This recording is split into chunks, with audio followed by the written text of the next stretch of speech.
뭐랄까, 일단은 그거 있잖아. 나라에서 잘못되면 일단은 대통령 책임이 되는 거와 네. 마찬가지고. 그런 의미에서 더민주의 책임이고, 좀 더 직접적인 원인을 찾자면은, 나간 사람들이겠죠, 당연히. 저는 안철수 의원한테 책임이 99%에 있다고 봐요, 이 상황은. 그렇지 않아요? 그러니까 그런 거죠. 나갔는데, 그래서 다른 정당을 만들겠다고 했는데, 뭐가 다른 정당인가? 영산강 전투만 하고 있잖아, 지금. 네. 그러니까 잘해 호남 자민련이다 이런 얘기가 지금 나오고 있는 상황인데요. 그러니까 근본적으로 이거는 그러니까 다른 류의 정치 세력화가 아닌 거죠. 그렇죠. 어떻게 보면 개인의 정치적 목적이 훨씬 더 많이 투영돼서 그 당내에서 그 정치적 목적 실현이 마땅치 않다고 보니까 나가서 자기 정치적 목적을 달성하기 위해서 뭔가를 시도하는 건데, 이게 이제 야권에는 굉장히 파괴적이고 파멸적인 결과를 가져올 수 있는. 야권에만 파괴적인 게 아니라 거죠. 자기 목표도 달성 못 하잖아. 지금 안철수 의원이 노원병에서 떨어지면 어떻게 돼요? 아마 정치 재개가 쉽지 않겠죠. 네. 은퇴해야죠, 뭐. 은퇴시켜야 되는 거 아니에요? 네. 자기가 은퇴하겠죠. 국민들이 은퇴시키겠죠, 국민들이. 아니, 그러니까. 네. 낙선하면 은퇴해야 되는 거 아니에요? 네. 저는 뭐 그렇게 생각합니다. 아니, 지금 최근에 안철수 의원의 발언을 보면 자기 자신의 정치적 소망을 얘기하는 건 좋은데, 현실 정치라는 게 자기가 목표하고 의도하는 거로 결과가 나온다는 보장이 없는 거잖아요. 반대로 상황이 나올 수도 있고, 자기의 의도와는 정반대의 상황을 자기의 정치적 행위가 만들어낼 수 있다는 가능성이 항상 있기 때문에, 그것이 예측 가능한 어떤 결과로 나타날 때에는 그거에 대한 책임의식을 자기가 느껴야 되잖아. 근데 이 사람을 보면 자기 자신이 하는 정치 행위가 국가에, 사회에, 선거에, 야권에 어떤 예측 가능한 결과를 나타낼지가 지금 눈에 뻔히 보이는데 조금의 책임의식도 안 느끼는 사람 아니에요? 지금 어때요? 다른 게 더 중요하다 이렇게 생각하는 그렇죠. 거 아니겠습니까? 가치관의 문제죠. 그러니까 예, 이런 거에 전혀 제가 볼 때는 어떻게 보면 가치관이 다른 거죠. 네. 플랜 A, B가 있었단 말이죠. 플랜 A는 뭐였냐면 그 야권 종말론이에요. 그 한상진 씨가 얘기했잖아요. 지더라도 아주 화끈하게 지자. 그런 다음에 야권을 재편하자라는 거고, 거기서 자기가 주도권을 잡겠다라는 겁니다. 그러니까 호남을 석권하고 수도권에서 폭망해가지고 더민주에게 참패 책임을 넘기고, 그다음에 수도권에서 반반만 해도 자기들이 제1야당에서 주도권을 잡을 수가 있게 되거든요. 이게 이제 플랜 A였는데 그게 물 건너갔잖아요. 근데 이제 플랜 B가 남은 건 뭐냐면은 원내 교섭단체라도 만들죠, 이번에. 그래가지고 자기가 그 당의 대권 후보가 된다면 대선 국면에서 후보 단일화를 시도할 수 있거든요. 후보 단일화를 시도할 때, 그때만 해도 이제 당대당이지만 인물 대 인물의 그 지지도는 좀 다르게 나올 수 있잖아요. 그리고 자기가 옛날에 한때 좀 앞선 적도 있었거든. 문재인 씨에 비해서. 그러니까 그걸 이용해가지고 국민들의 지지를 이용해서 대권 후보가 될 수도 있고, 두 번째로는 뭐냐면은 명분도 있잖아요. 지난번에 내가 양보했으니까 이번에 네가 양보해라. 이 생각을 하고 있는 거예요. 그건 다음에 가서 양보하라 하면 되지. 왜 당을 쪼개가지고 인려다야구를 만들고 지랄이야, 정말. 그러니까 대선 후보가 되려면 그거밖에 없어, 이 사람의 수로서는. 근데 지금 이제 진 교수님 말씀하셨던 그런 목적들은 사실은 저 당내에서도 얼마든지 실현할 수 있는, 내지는 도전할 수 있는 목표들이었다고 생각합니다. 근데 저는 당을 만들고, 누구나 사실은 당을 만들고 정치 세력화를 시도할 수는 있어요. 그 자유는 누구에게나 있습니다. 그런데 이게 뚜렷한 대의와 명분과 그 다음에 비전이 있어야 되는 거예요. 그래야 성공하지. 네. 근데 국민의당에 지금 어떤 대의, 명분, 비전이 있는지, 국민들이 과연 국민의당을 전혀 다른 종류의 정당으로 보는지, 저는 정의당은 전혀 다른 종류의 정당이라고 생각합니다. 그러니까 나는 그렇게 생각하는 게. 전혀 다르진 않아. 좀 다르지. 그 새 정치라고 얘기를 했는데, 이번에 공천 결과를 보세요. 새 정치라고 했는데, 그 새 정치에 맞는 것을 하는 게 정의당이거든요. 정의당밖에 정의당이 없어. 이미 하고 있어. 근데 그걸 뭘 새 정치를 하겠다 나와가지고 이 사람들이 한 일이라는 게 기껏해야 뭐 칼 가져와라면서 들어놓고, 그 다음에 도끼 갖고 오고 뭐 이런, 이게 이런 장면을 몇십 년 만에 봅니까? 그러니까. 이게. 구정치도 이런 구정치가 이런 없지. 구정치는 진짜. 자, 이제 잠깐 중간에 뭐 새정치 진짜 하는 데는 정의당뿐이다. 이거는 이제 그냥 정의당에서 운영하는 공영방송이니까 그런 정의당의 잡박으로 우리 청취자 여러분들 양해해 주시고요. 아니, 우리가 뭐 잘한다는 게 아니라 그냥 이게 기본이야. 노력하고 있다는 노력하고 기본이고 있다는 정상이다라는 거지. 그렇죠. 자, 근데 이제 이 야권 연대가 안 된 거요. 지금도 이제 국민의당 쪽에서는 19대 총선 때 야권 연대했지만 졌지 않냐 이렇게 하는데 야권 연대에서 두 당이 140석을 했어요. 근데 난 그 평가 자체가 잘못됐다고. 그러니까 보고요. 그때 야권 연대를 안 했으면 그때 야당이 100석도 못 해요. 네. 그러니까 야권 연대를 해서 최대한의 성과를 얻은 게 그거였고 국민들로서는 단순하게 선택할 수 있도록 우리가 정치권에서 최선을 다한 거야. 근데 이번 경우에 사실 문재인 대표 체제가 그냥 갔고 안철수 씨가 당을 안 나와서 당을 만드는 이런 일을 안 했더라면 그러면 법야권 전략협의체가 작년 연말에 이미 만들어져서 구도가 훨씬 단순한 원샷 구도가 경선을 됐겠죠. 하든 네. 아니면 뭐 공천권을 다 그 전략협의체에 이양해서 거기서 안심번호 경선을 시켜서 뭐 경쟁력으로 경선을 하든 뭘 해서 여야 단일 구도가 됐을 거라고 지금. 그러면 인물에서 안 뒤지고 영입도 더 잘 됐을까요? 이렇게 되면. 이슈에서 유리하기 때문에 이 선거는 이제 과반수 득표를 바라볼 수 있는 선거예요. 지난번 19대보다 10석 20석을 더 바라볼 수 있는 선거였는데 지금 안철수 씨가 이렇게 해버리는 바람에 저 더민주에서는 국민의당을 죽여 없애야 되니까 연대를 할 수가 없고 그다음에 계속 탈당이 이어지니까 문재인 전 대표는 자기가 자리 지키려고 하는 것을 욕먹는 것 때문에 얼굴이 따가우니까 결국은 물러나면서 김종인이라는 좀 이상한 선무당을 영입을 해버렸고 그리고 김종인 씨는 들어와서 오로지 영산강 전투에서 저 국민의당 말살하는 것만 관심이 있으니까 정의당하고는 연대는 아예 생각도 없었고 그러고 나서 선거 시작되면 이제 힘센 놈한테 몰아주세요 이렇게 해가지고 깔아뭉개면 된다 이렇게 해서 지금 일이 이렇게 된 거 아니냐고 이렇게 하려고 의도한 것은 아니겠으나 안철수 씨 자신의 선택이 일파만파 나비 효과처럼 연쇄 반응을 초래해서 이 상황에 온 거니까 이거에 대해서 자기의 판단을 지금 얘기해야 될 시점이잖아.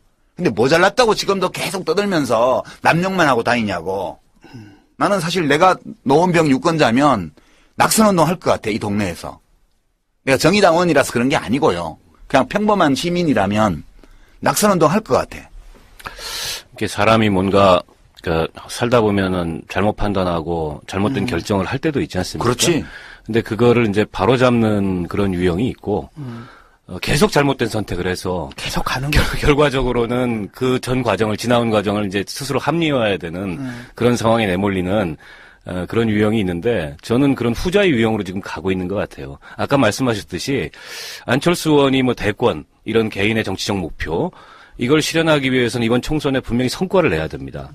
그것도 어떻게 보면 전국적인 그런 득표력을 보여줘야 돼요. 호남에서만 뭐 의석을 얻는다 그래서 대권 후보가 될 수 있는 게 아니거든요. 28개 다 먹으면 뭐 하게. 네. 근데 지금 보면 본인의 당선조차도 장담하기 어려운 수도권에서는 뭐 적나라하게 얘기하면은 안철수 의원 빼고는 될 사람이 아무도 없고요. 국민의당 후보가. 그러니까 호남 지역을 벗어나면 안철수 씨 말고는 당선권에 근접해 있는 사람도 한 명도 없어요. 네네. 이런 상황에서 애초에 본인이 크게 어쨌든 동기부여가 됐든 본인의 어떤 대권이라는 그런 정치적 목표의 실현 가능성도 멀어지고 있고 그렇게 보면 이게 전체가 다 꼬인 건데 지금이라도 저는 사실 몇 번의 기회가 있었거든요. 정의당의 법야권 전략협의체 제안도 그런 기회였고 그렇죠.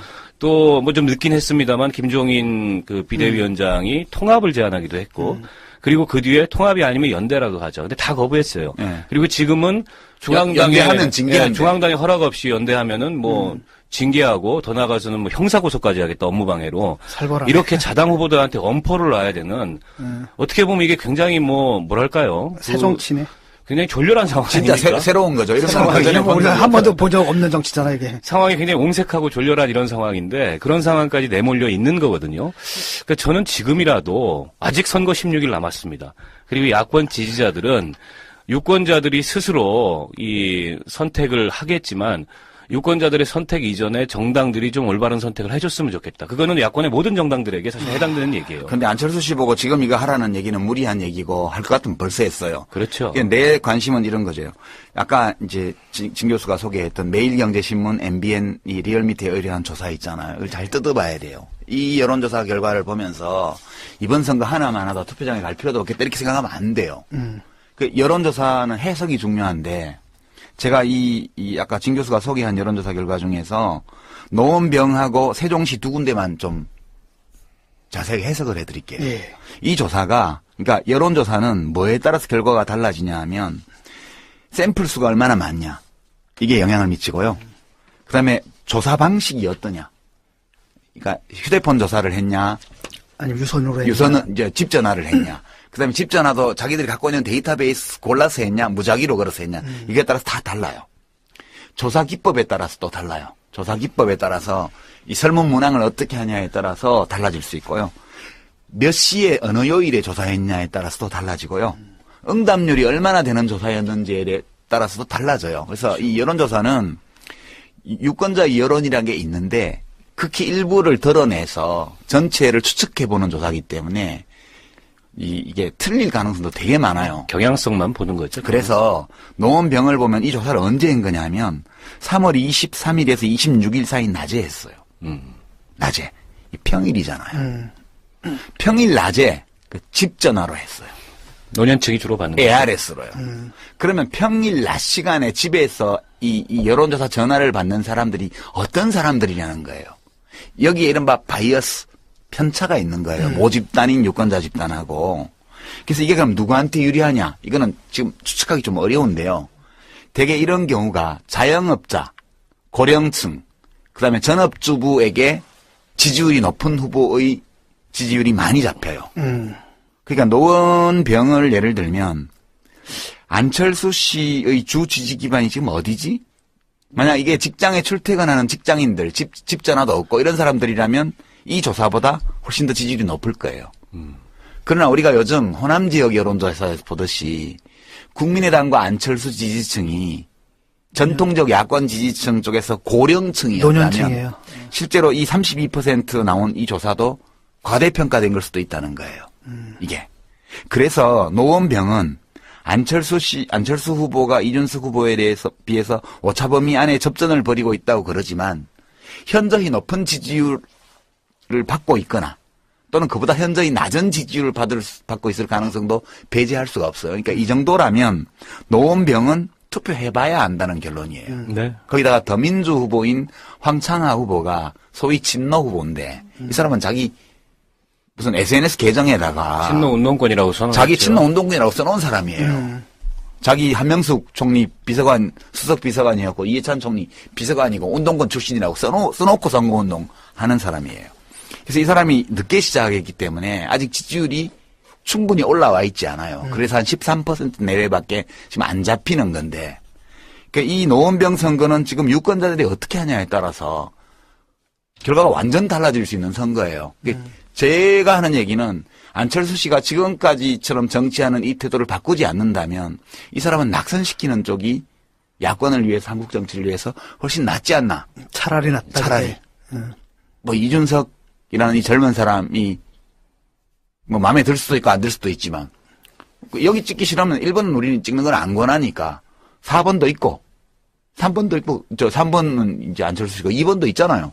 그래서 저는 안철수 씨는 이 일여다야의 선거 구도를 만들어서 이슈와 인물에서 하나도 나은 것이 없는 여당이 개헌선까지 바라볼 수 있게 만든 이 전체 책임의 핵심을 맡아야 될 게 안철수 의원이라고 봐요. 그래서 나 이 책임을 유권자들이 물어야 된다고 생각해, 솔직히. 열받았으나.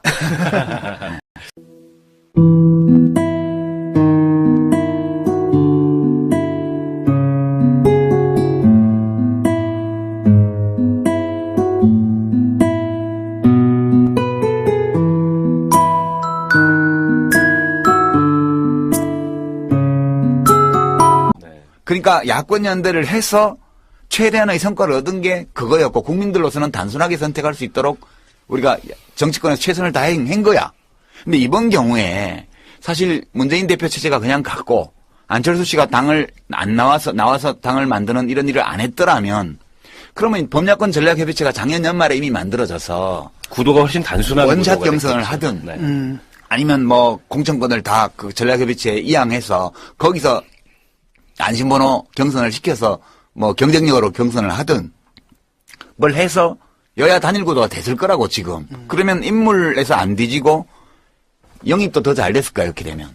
이슈에서 유리하기 때문에 이 선거는 이제 과반수 득표를 바라볼 수 있는 선거예요. 지난번 19대보다 10석 20석을 더 바라볼 수 있는 선거였는데 지금 안철수 씨가 이렇게 해버리는 바람에 저 더민주에서는 국민의당을 죽여 없애야 되니까 연대를 할 수가 없고 그다음에 계속 탈당이 이어지니까 문재인 전 대표는 자기가 자리 지키려고 하는 것 같아서 욕먹는 것 때문에 얼굴이 따가우니까 결국은 물러나면서 김종인이라는 좀 이상한 선무당을 영입을 해버렸고 그리고 김종인 씨는 들어와서 오로지 영산강 전투에서 저 국민의당 말살하는 것만 관심이 있으니까 정의당하고는 연대는 아예 생각도 없었고 그러고 나서 선거 시작되면 이제 힘센 놈한테 몰아주세요. 이렇게 해가지고 깔아뭉개면 된다. 이렇게 해서 지금 일이 이렇게 된 거 아니냐고. 이렇게 하려고 의도한 것은 아니겠으나 안철수 씨 자신의 선택이 일파만파 나비 효과처럼 연쇄 반응을 초래해서 이 상황에 온 거니까 이거에 대해서 자기의 판단을 지금 얘기해야 될 시점이잖아.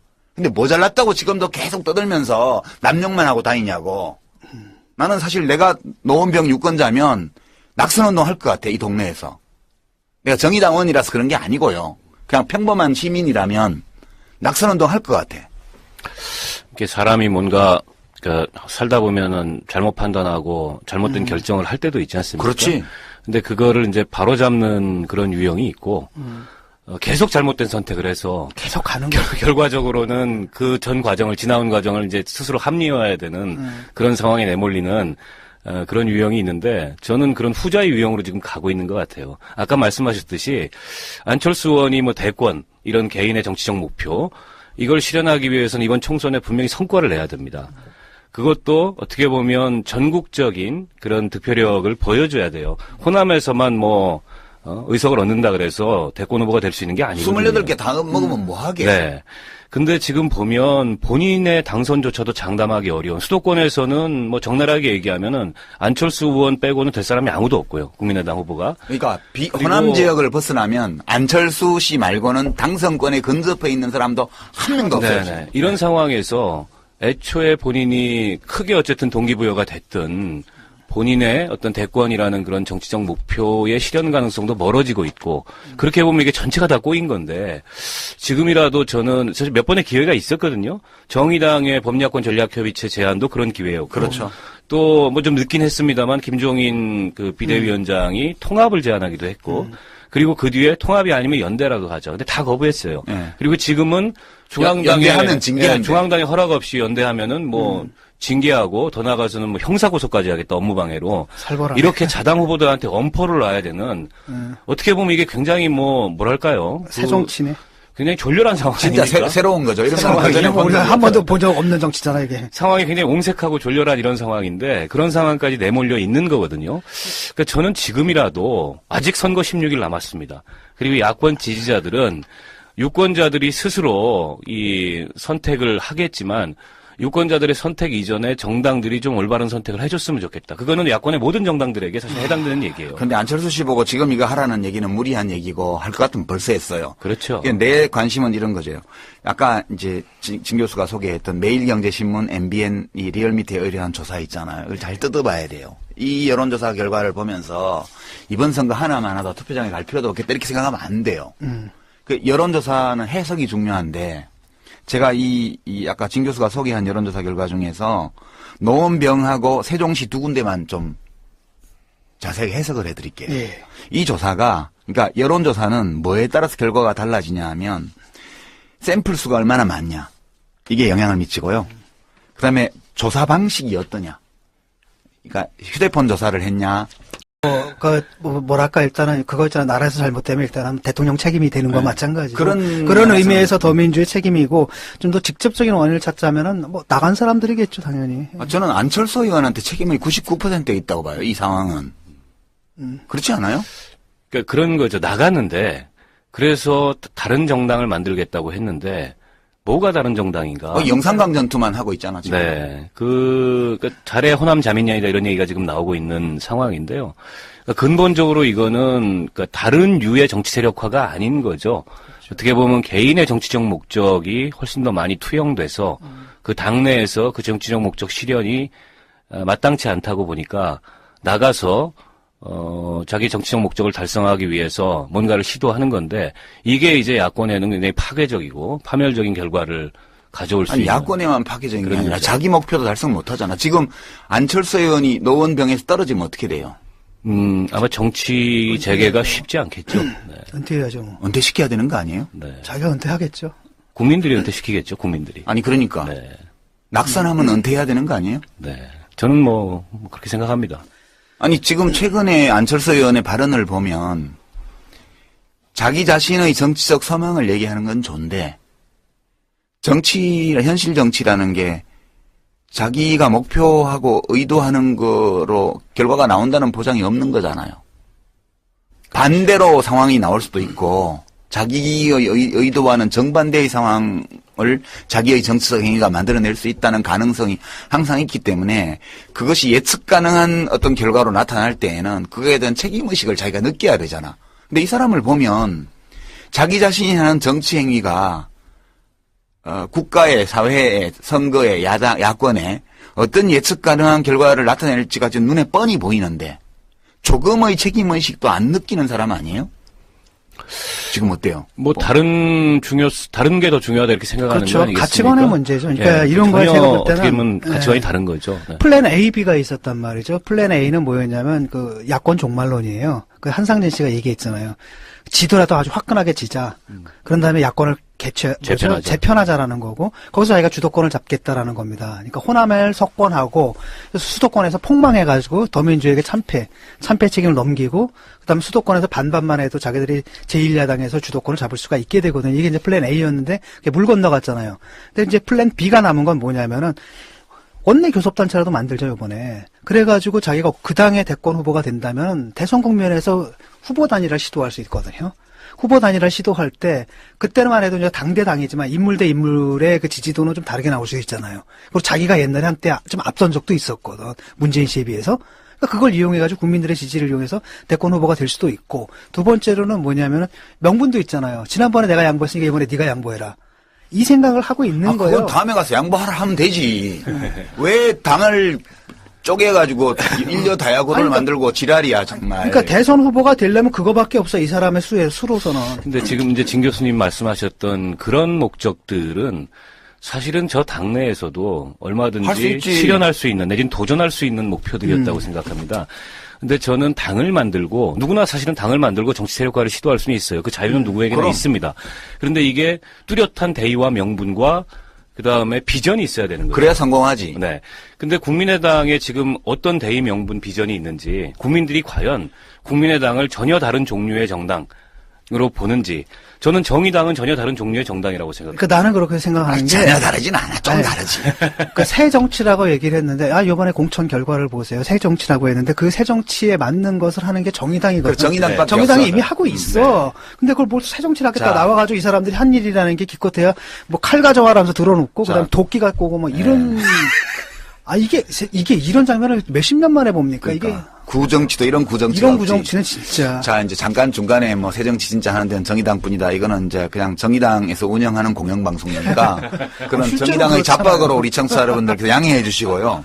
아니 우리가 뭐 잘한다는 게 아니라 그냥 이게 노력하고 기본이야. 있다는 노력하고 기본이고 있다는 정상이다라는 거지. 그렇죠. 자, 근데 이제 이 야권 연대가 안 된 거요. 지금도 이제 국민의당 쪽에서는 19대 총선 때 야권 연대했지만 졌지 않냐 이렇게 하는데 야권 연대에서 두 당이 140석을 했어요. 근데 난 그 평가 자체가 잘못됐다고. 그러니까 보거든? 그때 야권 연대를 안 했으면 그때 야당이 100석도 못 해요. 아니 유선으로 했냐. 유선은 이제 집 전화를 했냐. 그다음에 집 전화도 자기들이 갖고 있는 데이터베이스 골라서 했냐, 무작위로 걸어서 했냐. 이게 따라서 다 달라요. 조사 기법에 따라서 또 달라요. 조사 기법에 따라서 이 설문 문항을 어떻게 하냐에 따라서 달라질 수 있고요. 몇 시에 어느 요일에 조사했냐에 따라서도 달라지고요.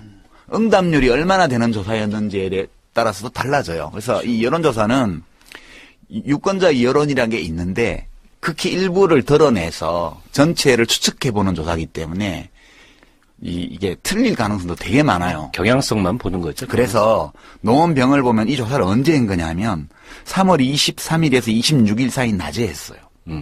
낮에. 이 평일이잖아요. 평일 낮에 집 전화로 했어요. 노년층이 주로 받는 거죠. ARS로요. 그러면 평일 낮 시간에 집에서 이 여론조사 전화를 받는 사람들이 어떤 사람들이냐는 거예요. 여기에 이른바 바이어스, 편차가 있는 거예요. 모집단인 유권자 집단하고. 그래서 이게 그럼 누구한테 유리하냐? 이거는 지금 추측하기 좀 어려운데요. 대개 이런 경우가 자영업자, 고령층, 그다음에 전업주부에게 지지율이 높은 후보의 지지율이 많이 잡혀요. 그러니까 노원병을 예를 들면 안철수 씨의 주 지지 기반이 지금 어디지? 만약 이게 직장에 출퇴근하는 직장인들, 집 전화도 없고 이런 사람들이라면 이 조사보다 훨씬 더 지지율이 높을 거예요. 그러나 우리가 요즘 호남 지역 여론조사에서 보듯이 국민의당과 안철수 지지층이 전통적 야권 지지층 쪽에서 고령층이었다면 노년층이에요. 실제로 이 32% 나온 이 조사도 과대평가된 걸 수도 있다는 거예요. 이게. 그래서 노원병은 안철수 후보가 이준석 후보에 대해서 비해서 오차범위 안에 접전을 벌이고 있다고 그러지만 현저히 높은 지지율을 받고 있거나 또는 그보다 현저히 낮은 지지율을 받고 있을 가능성도 배제할 수가 없어요. 그러니까 이 정도라면 노원병은 투표해봐야 안다는 결론이에요. 네. 거기다가 더민주 후보인 황창하 후보가 소위 친노 후보인데 이 사람은 자기 무슨 SNS 계정에다가 친노 운동권이라고 선언했죠. 자기 친노 운동권이라고 써놓은 사람이에요. 자기 한명숙 총리 비서관 수석 비서관이었고 이해찬 총리 비서관이고